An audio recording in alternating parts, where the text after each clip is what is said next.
in many of the club history records. He has 54 wins, 161 starts, pitched 1,073 innings. And no matter what Mike Sosha tells me, I still think you have it, Jim. I'd like to see you report to spring training on February 14th. As a member of the New York Yankees, Jim recorded the first no-hitter of his career. It was a 4-0 win against the Cleveland Indians. And it was the first no-hitter by a Yankee in 10 seasons. Jim has always been there for the children and the families. If you know Jim, there were families and kids waiting outside the clubhouse doors that were looking for consolation and advice, and Jim was always there for them.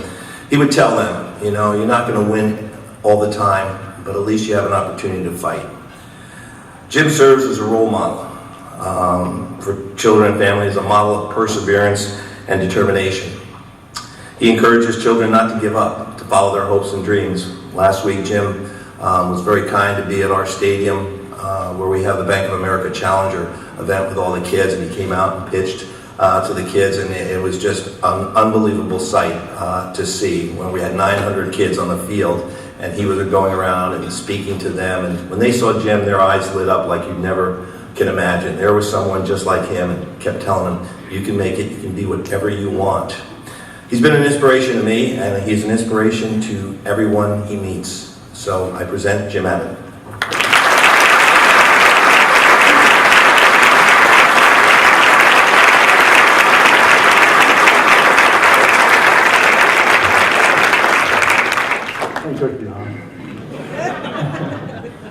Wow, geez. Thank you so much for that wonderful introduction, Dennis. The Angels have always been very kind to me. My friend Tim Meade, Jenny Price, and way in the back of the room. The Angels have been my baseball family, and I certainly appreciate all the support over the years. Hello, everybody.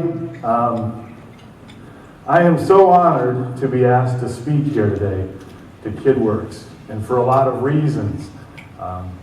I hope, and Pat has made very clear, we have a very hard deadline here. He's told me don't go on and on. So I hope that I can cover all the things that I'd like to say. It's been my pleasure over the past month or two, several months, to get a chance to know the great people at Kidworks, to meet some of the great kids, to share some time with them. And if you haven't done that, I would highly encourage you. You'll be blown away at the impact this organization is having in Santa Ana. And I hope you'll forgive me. Whenever I first start speaking, I always get just a bit nervous, especially with so many friends in the audience, all of you who mean a lot to me. A couple years ago, I was involved with a charity called Amigos de los Niños out in La Habra, and they were a great organization. I'd played in their golf tournament several times, and they were looking for a luncheon speaker. And I kind of felt a little bit the same way about today, because I thought this was a great honor. You know, the board had said, Jim, you know, we want you to be a speaker, and we were, you know, you'll be great. And so I took the leap of faith. I went to this speech, I talked to him, seemed to go over pretty well, and then I realized after it was all over, when one of the board members came up to me and said, man, Jim, thanks, we didn't even know if you could talk. So I know it was a leap of faith for all of you to invite me here today. But, you know, I'd like to say thank you also to the Donahue family, who I've had a chance to meet. Coach, I had a chance to spend some time with you last night, and I was blown away at what a genuinely nice guy Terry Donahue is. You have to understand, I grew up in Michigan. I went to the University of Michigan. We don't have nice football coaches at the University of Michigan. I grew up in the era of Bo Schembech. We were the first amateur team, the first United States team to play in Cuba in 25 years. And if you go play in Cuba, you'll understand why Yasiel Puig is the way he is. I mean, baseball means everything to the Cuban people. It's hard to overstate what that experience is like. But we went and played a 5-game series, and a big deal was made of us playing against these great Cuban players. And we won the 3rd game of the series. Fidel Castro came on the field and shook all of our team's hand. We get back to the United States. I was given the honor of carrying the flag at the Pan Am Games. So there was a big press conference before about carrying the flag, and some people didn't know who I was. They didn't even know what to say. So somebody from the back of the room said, hey, Jim, you met Fidel Castro this summer. Could you compare that experience with meeting Bo Schembechler? He goes, you don't understand, he's looking for you. And so I was in trouble. I go, oh my God. So I avoided it. My apartment led right to the baseball field, and I had to go to the athletic department every single day, so I avoided it. Went way out of my way for months until I finally thought Coach Schembeckler had forgotten. Just snuck through the athletic department one day, sure enough, here he comes down the stairs. Abbott! I said, yeah. What's this Castro? Leap. I said, I don't know, Coach. He literally was shaking. He looked at me, he said, are you going to class right now? I said, yes, sir. He goes, get out of here. So, Coach, it was refreshing change last night to be able to share some nice words with you. As I said, it's a great honor to pay tribute to Kidworks today. It reminds me so much of the generous support and spirit that I was surrounded with growing up in Flint, Michigan. A town that knew its own troubles, that had its own disadvantaged youth. And I can never forget the great people of my hometown. You know, people who took the time to teach me to do things. As many of you know, I was born missing my right hand. And I never wanted to make a big deal about that. I know there's a lot of people in this world who have it a lot worse than me. But growing up this way, I knew what it was like to be different. I knew what it was like to be on the outside looking in and wanting to prove yourself and battling low expectations. My dad used to say to me when I was a kid, you know, Jim, what's been taken away once will be given back twice. You have to believe that. What's been taken away once will be given back twice. And I demonstrate that belief with a sentence you may never hear again. I come from the great town of Flint, Michigan. And it was great. The reason that it was great because of the people, and there was a lot of ways to get in trouble in Flint. There was a lot of distractions. But the people recognized that. So like Kidworks, they opened the gyms up at night. They had a place for the kids to go. They had a place where you could learn to do the things you love to do. You could find a focus. That little bit of opportunity that could set your life in a slightly different path. You know, sports were that for me. High school sports in Flint, Michigan meant something. That varsity jacket meant something. And so for a kid who felt a little bit on the outside looking in, that was my chance. But I couldn't play like the rest of the kids. I had to learn to do things in a slightly different way. And what was great about my hometown is the people who believed in me, who literally pulled me into the game and said, you can do this. I tell the story often of my second grade teacher, Mr. Clarkson, Don Clarkson. You know, one day he came to the classroom, he pulled me out in the hallway, I didn't know what was going on, he put a film on for the rest of the kids, he sat 2 chairs across from each other, and he said, Jim, I got it. I figured it out. I know how you can tie your shoes. And then he started working with the loops and laces of his own shoes. He said, I got it, that enthusiasm. That may not sound like a big deal, but Mr. Clarkson had 2 hands. And I remember him with one clenched fist, pulling those laces tight and looking at me and saying, you can do it. It was that generosity, that optimism that gave me the belief that I could do things. I tell the story off. I played high school football at Flint Central High School. And I'd never played football before. I played some baseball, I ran some cross country. One day in the summertime, 2-a-days had started up with a football team, and I knew they were practicing, and I knew I might get this phone call, but the head football coach called our house. He said, hey Jim, we hear you have a pretty good left arm. We need a backup quarterback this year. Get down here, you're going to play some football. I said, hey coach, I've never played football before. He said, get down here, you're playing. So I went down to this equipment cage. I couldn't say no to him. I knew I was going to be my history teacher, for goodness sakes. So I go down there, and they give me the shoulder pads and the helmet, and I didn't know how to put any of this stuff on. I walk on this field, and everybody, we had a state championship caliber team in the state of Michigan, and everybody knew where they were going and what they were doing. And I walked on this field, and I'll never forget the generosity of that head football coach. the offensive coordinator that day, the defensive coordinator that day, they all took time out of that practice to figure out how it was that I could get the snap. You know, if I could just get down, they said, Jim, if you bend your right knee a little bit lower, use your right forearm as a hand, you can get that ball and pull it back. Now, if we have to make a handoff to the running back to your left, we can't do it like this. What if we just grab the very end of the football and hand it off like this? Those small adjustments, that belief allowed me into the game to play.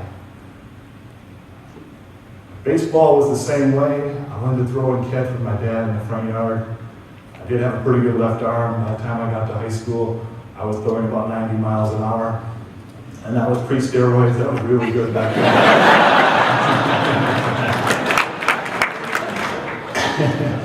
But with that success came attention. You know, college coaches started coming to the games, debating whether or not I could play at the collegiate level, and professional scouts started coming to the games with the radar guns, debating whether or not I could play at the professional level. And with their attention came the media. You know, for a while there, I was the human interest story of the week. All these great columnists, all these talented journalists from around the country came to Flint, Michigan to write these beautiful pieces about my play, the one-handed pitcher. You know, I'll never forget, I tell this story, but you guys remember ABC's Wide World of Sports? I'm old enough to say that I was on ABC's Wide World of Sports. And so you remember, they came to our house. They did a piece on my play. For 3 days, they took footage of my career. They interviewed my mom and dad, my little brother. They spliced the piece together. They called us a couple weeks later and said, tune in, you're going to be on ABC's Wide World of Sports. We tuned in, and that, you know, remember that skier tumbling down the hill? The thrill of victory, the agony of defeat, followed up by these images of our living room, and my mom and dad, and my little brother, and our mouths just dropped, because who was doing the voiceover but the great Howard Cosell? And we couldn't believe it. And I tell that story for one reason, because a couple of years later I was invited to an awards banquet where Howard Cosell was also being honored. And in the green room before the banquet started, I saw Howard Cosell across the room. I wondered if maybe he remembered who I was. I had this wonderful host who was over here holding my hand, helping me through everything, and he goes, hey, have you met Howard yet? I said, no. He goes, come on.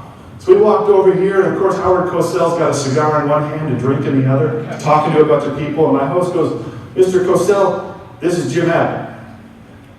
And he looked at me with that cigar in his hand and nodded his head. He goes, I know who this is. He slapped me in the face with the cigar. He pointed at me and said, don't ever let him forget who discovered you, kid. And then he walked away. So I have to pay tribute to Howard Cosell wherever I go. But these great columnists, these great TV shows and magazines, they came to Flint, Michigan to describe my play in these flowery terms. You know, it was courageous, it was motivational. It was none of those things. I was doing what I loved to do. And I had great people who helped me to learn how to do it. And I brought my glove with me today, so I wanted to play catch with Abba. Abba, do you mind? Will you play catch with me for a second? Hey, I'm a Cuban. Oh, no.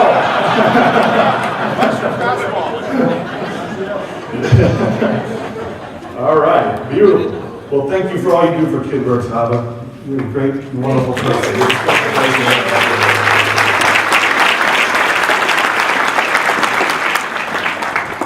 So what I used to have to do, and my mom and dad were my heroes. I remember playing catch with my dad in the front yard. He bought me this really cheap plastic glove that was so stiff and hard to get used to. But we started thinking about a way to play baseball. He said, what if we threw and catch with the same hands? We could figure out a way to work on that transfer. We tried a couple different things. We threw it in the air. We dropped the glove, all these different things. Finally, we came up with a system of maybe twisting it towards your body and letting the ball fall out. Ready? No fastballs or anything. Beautiful. That's hard one. So then I'd catch it, twirl the glove towards my body, cradle it with my right arm, let the ball fall out, and then have the glove with me so I could still keep playing in case the play came back to me. Ready? Oh. Mix it up. Reminds me of something. So then I'd take it, catch it, and be ready. was faster without a sport coat at wedding ring, I promise you. But thank you for all you do. Keep that ball. That's for you.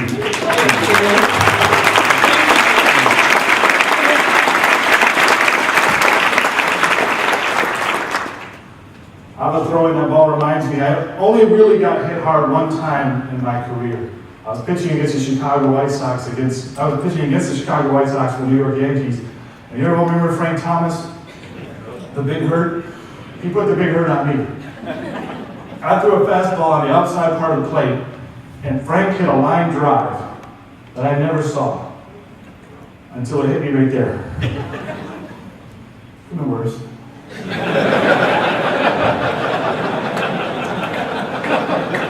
Bounced off my leg, rolled all the way in the Yankee dugout. And it hurt so bad, but I was okay. I wasn't going to come out of that game. Frank and I had played on a college all-star team together. So I threw a couple warm-up pitches. The manager checked on me. I stayed in the game. I looked out to second base where Frank was standing, and he had this big smile on my face. And he said, I hit that ball as hard as I could.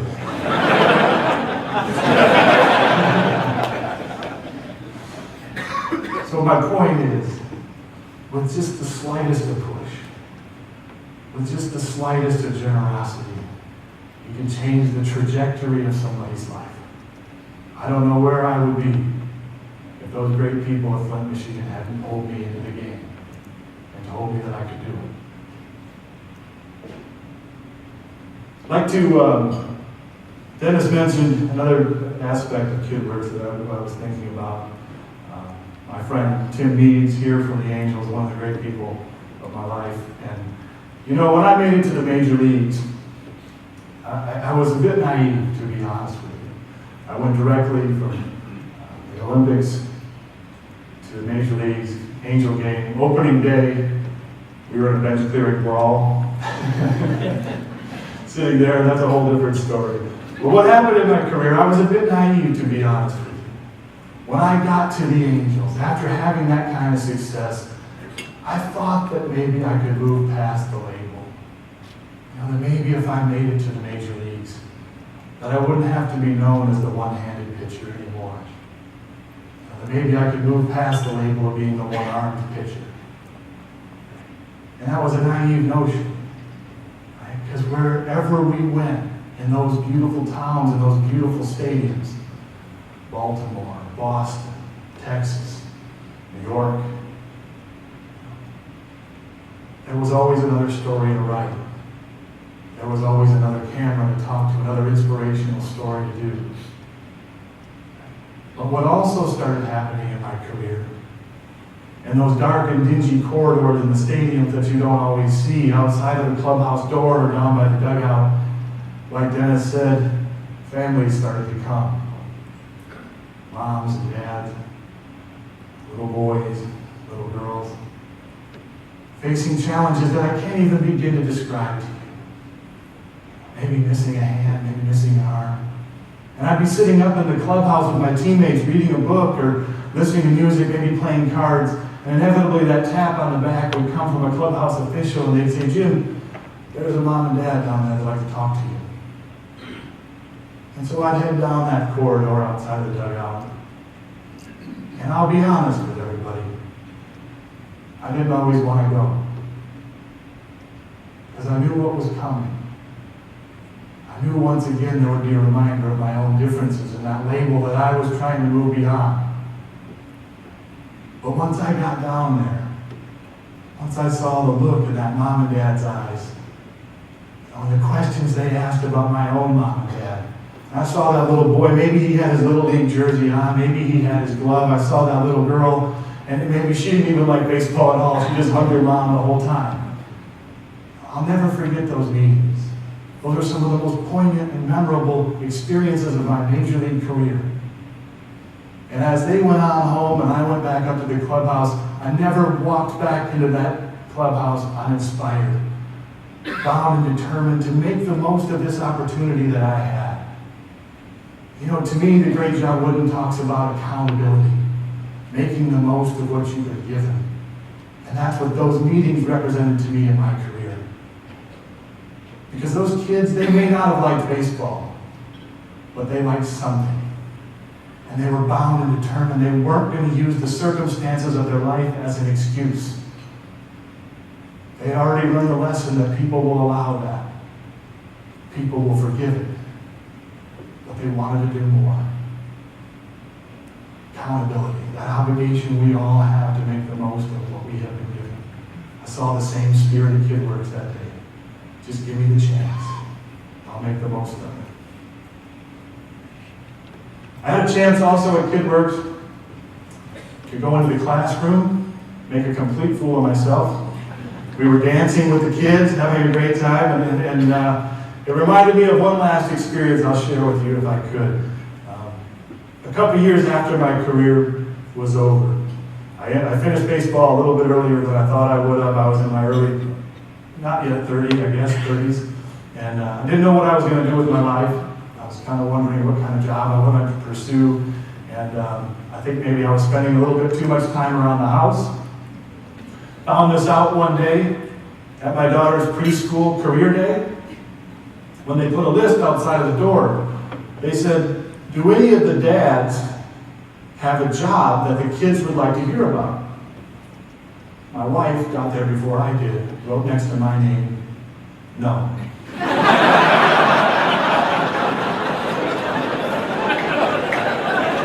No job.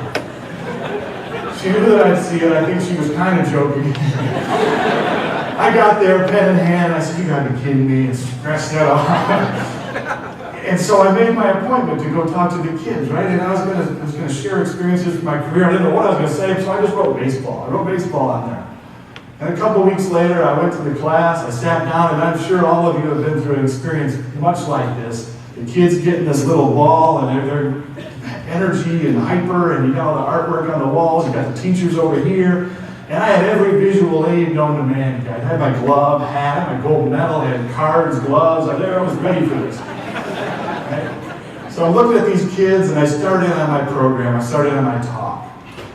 And they're looking up at me, and I started talking about all the things I remember my dad saying to me.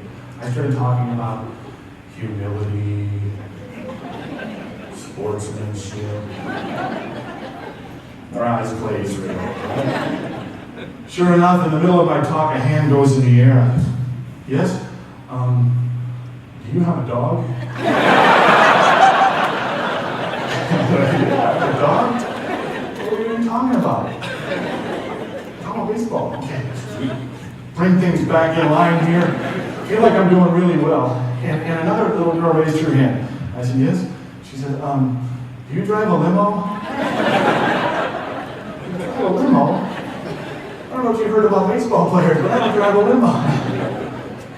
And so I keep going. I feel like I've made a real positive impact here on the kids. And my own daughter, a couple minutes later, raised her hand. And she said, Dad, do you like your little hand?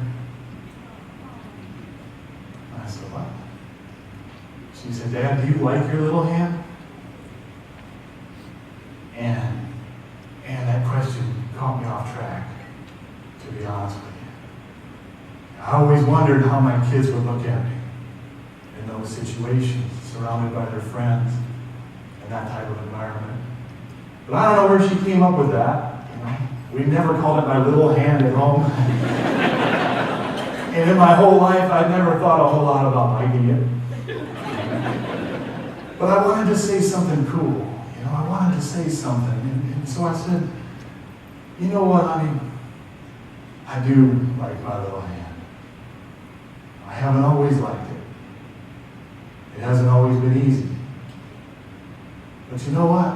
My little hand is who I am. And it's taught me important lessons. That life's not easy. And it's not always fair. And I looked at these 4-year-olds and felt like that was a little too strong of a message. I said, you know what, honey? Here's what I think. Here's what I think. My hand has taught me this.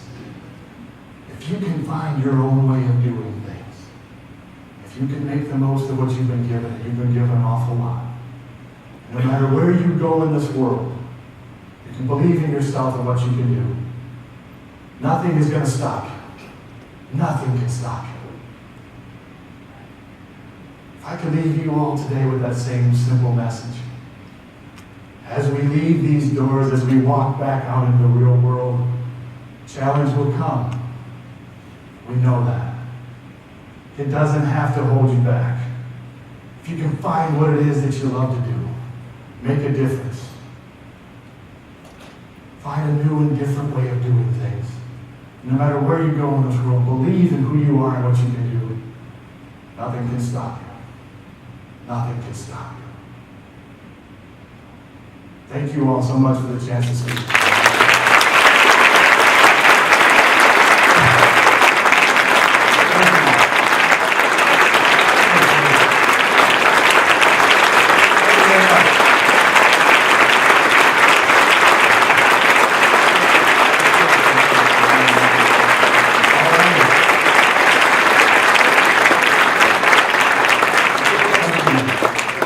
We've got a little presentation to make to Jim.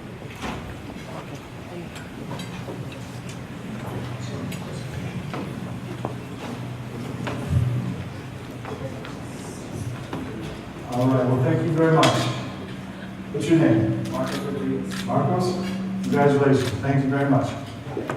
Thank you, Jim.